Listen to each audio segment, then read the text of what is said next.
Welcome to the deep dive.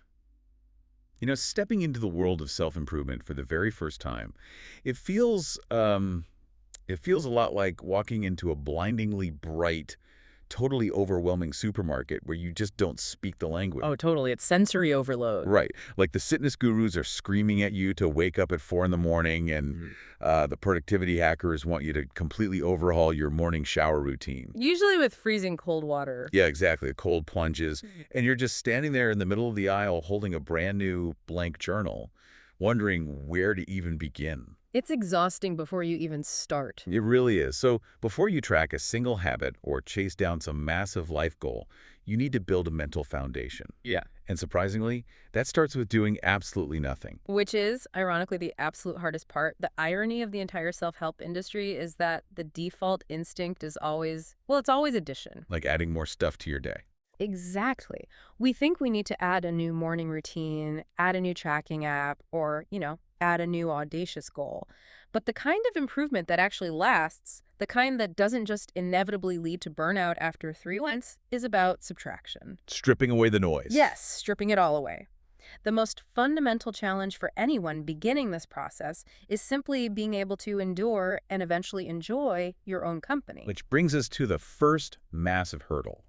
You can't figure out who you are or what you want if you are constantly submerged in the sheer volume of other people's opinions. You just can't. So our mission today is to build that foundation. We are diving into 3 powerful sources covering solitude, the psychology of non-reaction, and the danger of comparison.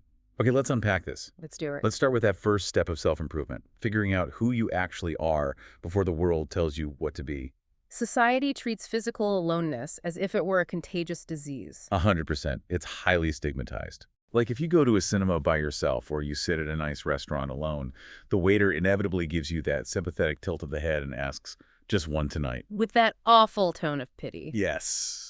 Hmm. We have completely conflated being alone with social failure. We have. And there's a fascinating evolutionary mechanism driving that cultural script. Wait, really? Yeah, for early humans, being physically separated from the tribe was essentially a death sentence. It meant you were vulnerable to predators and, well, starvation. Wow, so it goes way back. Way back. So our brains actually evolved to release stress hormones when we find ourselves isolated.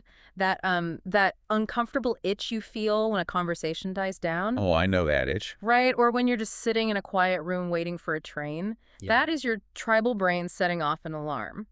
It's perceiving a lack of social connection as a literal threat to your survival. That makes so much sense. So when we reflexively reach into our pocket to pull out our phones, or we turn on the TV just for background noise, we're basically just trying to soothe that ancient alarm bell. Precise. We are terrified of the silence because our biology is telling us silence equals danger. And we soothe it with whatever junk food interaction is closest at hand. Scrolling through a TikTok feed or texting a random friend you haven't spoken to in months, just to prove to yourself that you still exist in the social matrix. Just to feel seen. Yeah. But to build a real foundation, we have to recognize the distinction between loneliness and solitude. Loneliness is a negative, painful, emotional state of isolation. It happens to you. It's involuntary. Exactly. And the cruelest part is that it doesn't require physical isolation. You can feel profoundly lonely sitting in a crowded room full of acquaintances or, lying next to a partner in a failing relationship. While solitude is a positive, peaceful choice, it's stepping away to recharge your brain and your creativity. The sources really emphasize this. If you never sit in silence, your mind is just an endless sponge for everyone else's expectations. You completely lose your inner voice. Yeah, it's like trying to tune a guitar in the middle of a loud concert hall. You need absolute quiet to actually hear your own notes. Yeah. You have to scrape the canvas clean. Otherwise, your internal monologue is just a chaotic mashup of your parents' expectations, your friends' anxieties, and whatever a random influencer is currently telling you to care about.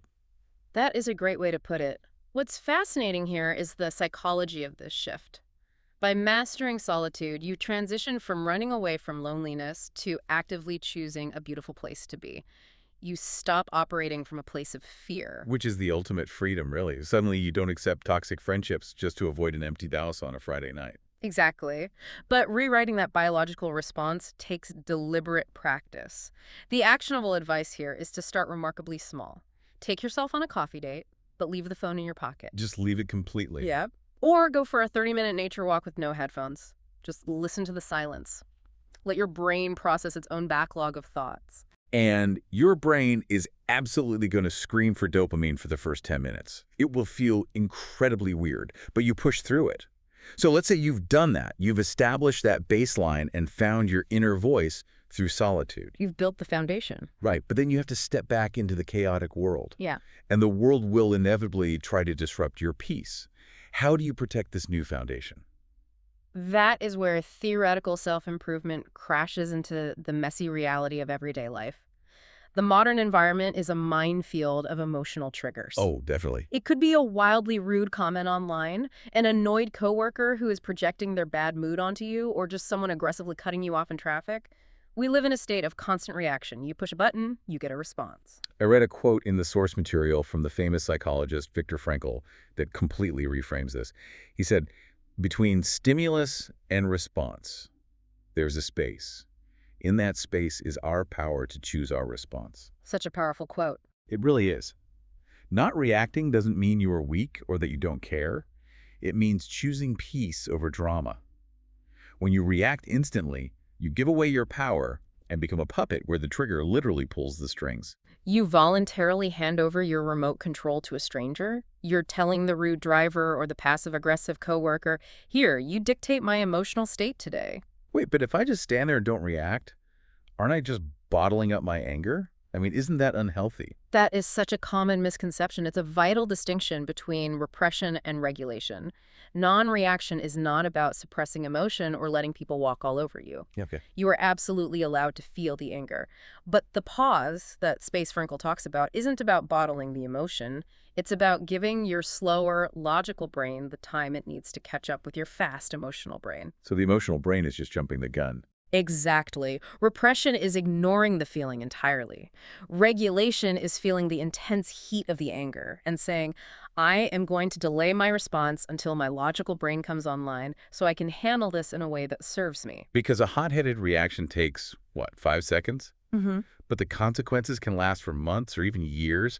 You snap at a loved one or you fire off a defensive email to your boss. You can't unsend that email. No, you can't. Which leads right into the actionable advice. Building your 5-second fortress. Oh. When a trigger hits, you take a deep breath and count to 5. You become a director watching a movie and ask yourself one question. Will this matter to me in 1 year? And if the answer is no, you let it go. If we connect this to the bigger picture, your energy is incredibly expensive. You wake up every day with a finite amount of it. Why would you spend your most valuable currency on a cheap trigger? Protecting your energy is the highest form of self-improvement. It absolutely is. But even if you master solitude and you build that 5-second fortress, there is a silent, passive threat that ruins self-improvement. The ultimate trap. Looking sideways at everyone else's journey. Exactly. I want to bring in another quote, this one from Theodore Roosevelt. Comparison is the thief of joy. We've all heard it, but why are our brains so fundamentally ill-equipped to handle modern comparison? Well, historically, humans only compared themselves to neighbors or classmates. A very local, highly realistic sample size of human capability. Right. But now, social media puts the entire world in our pockets. You aren't just comparing your progress to your neighbor, you are comparing it to the top 0.01% of human achievement. Here's where it gets really interesting. Comparing yourself to social media is like comparing the blooper reel of your own life to the trailer of a summer blockbuster. That is spot on. It is fundamentally unfair. You are intensely aware of your own behind the scenes, your bills, your insecurities, your morning breath, your lonely days. But you compare that to everyone else's perfect, filtered highlight reel. They post the perfect vacation or the expensive car, not the Tuesday morning panic attack. And engaging with that warping of reality has two very dangerous outcomes. First, you completely stop appreciating what you have. You might feel sad about your comfortable, perfectly nice apartment just because someone else online has a bigger house. Your reality didn't change at all, but the comparison ruined it. Exactly. Yeah. And the second danger is that you end up chasing goals that aren't even yours. You start working 80 hours a week for a luxury watch or a car to impress people you don't even like, sacrificing your health and your family in the process. Which is just tragic. You have to remember, your timeline is deeply personalized. It is not a race. No, it's not. The sources are great on this. Someone might graduate at 22 but wait 10 years for a fulfilling job. Another person becomes wildly successful at 25, but secretly struggles with severe mental health issues. You never know what's going on behind the filter. True confidence on a self-improvement journey only comes when you put on blinders, look straight down at your own path, and define success internally rather than externally. The only valid competition is asking yourself, am I a better version of myself than I was yesterday? That is the only metric that matters. Okay, let's recap this ultimate starter pack for self-improvement. For anyone listening, you have to find your true voice in solitude. You have to build a 5-second fortress to protect your energy from cheap triggers. And you must permanently delete the habit of comparing your behind-the-scenes life to someone else's highlight reel. If comparison is the thief of joy and your energy is incredibly expensive, think about the compound interest of your attention. Oh, I like that. Just imagine who you could become in just 1 year if all the energy you currently spend reacting to minor triggers and endlessly scrolling through other people's highlight reels was completely reinvested into your own solitude and growth. The return on that investment would be staggering. So here is our challenge to you.